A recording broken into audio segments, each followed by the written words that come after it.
Abidjan s'étire sous un ciel couleur de braise. Les gratte-ciels se mirent, la lagune apaise. Ouattara dans son bureau contemple un dossier ouvert. Un café refroidi, des pensées qui se perdent dans l'air. Il relit les nouvelles venues du continent. Le Togo prépare un événement important. Une conférence sur le panafricanisme, vaste vision. Dans sa mémoire revient un nom comme un éclat. Un penseur rare, un phare, le professeur Ouafrika. Alors son regard se durcit avec détermination. Il saisit son téléphone, prépare la conversation. Allô fort, mon frère, tu m'entends bien? Oui Alassane, je suis là, comment va ton lendemain? On dit que ton pays prépare une grande rencontre sur le panafricanisme et beaucoup d'invités seront là. Si je dois te le dire, j'ai entendu parler d'un nom qui éclairera ta salle. Le brillant professeur Ouafrika, l'esprit magistral. C'est une joie immense, je rêvais de l'écouter un jour. Entre admiration et stratégie, dans la voix de fort, une sincérité flottante. Mais le silence qui suit porte une tension secrète. Car Ouattara n'a pas appelé juste pour la fête. Il se lève, tourne autour de son bureau en bois. Une lueur calculée traverse son regard froid. Il inspire profondément, change de ton sans détour. Comme un chef qui s'apprête à demander un lourd secours.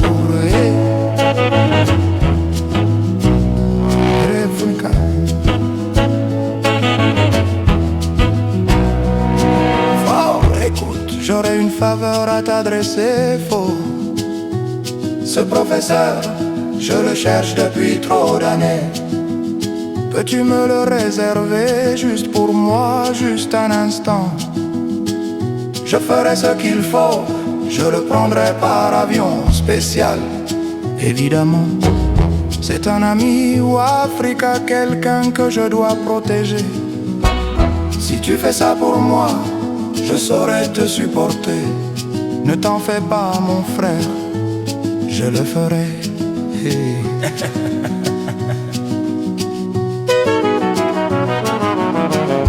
Alors Ouattara se rassoit presque soulagé,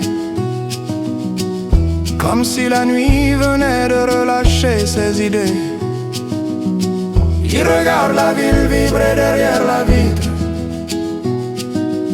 tandis que fort au Togo mesure la suite. Le Togo rêve d'unité, d'une Afrique soudée. La Côte d'Ivoire cherche ses alliances, ses amitiés. Et au centre de tout cela, un homme de savoir, Ouafrika, qui éclaire les routes noires. Fort réfléchi, chaque faveur est une dette.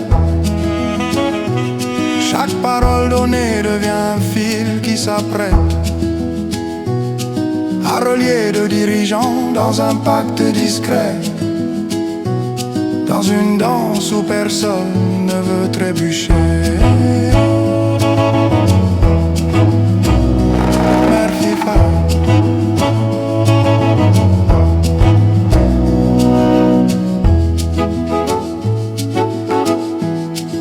Merci fort. Tu me rends service, vraiment.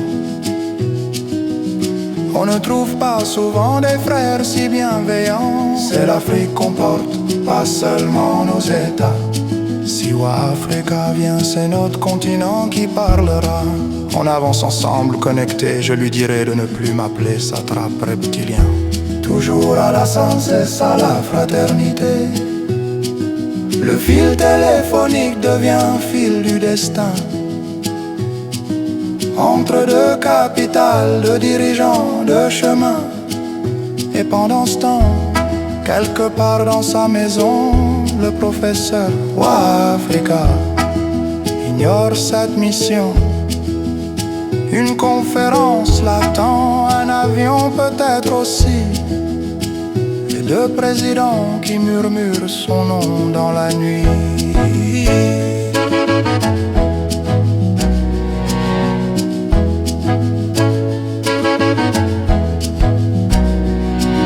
Ben mon frère, on garde le cap, tu le sais. On est ensemble pour cette Afrique à relever. Alors prépare-lui une place, j'arriverai sans délai. C'est noté que tout se passe comme tu le souhaitais. Le silence après l'accord, comme une paix silencieuse dans un ciel éclatant. Ouattara sourit, discret, presque soulagé. Une bataille invisible, déjà remportée. Et pendant ce temps, quelque part dans sa maison, le professeur Ouafrika ignore cette mission. Une conférence l'attend, un avion peut-être aussi. Et professeur, à toi de voir, aller ou ne pas aller.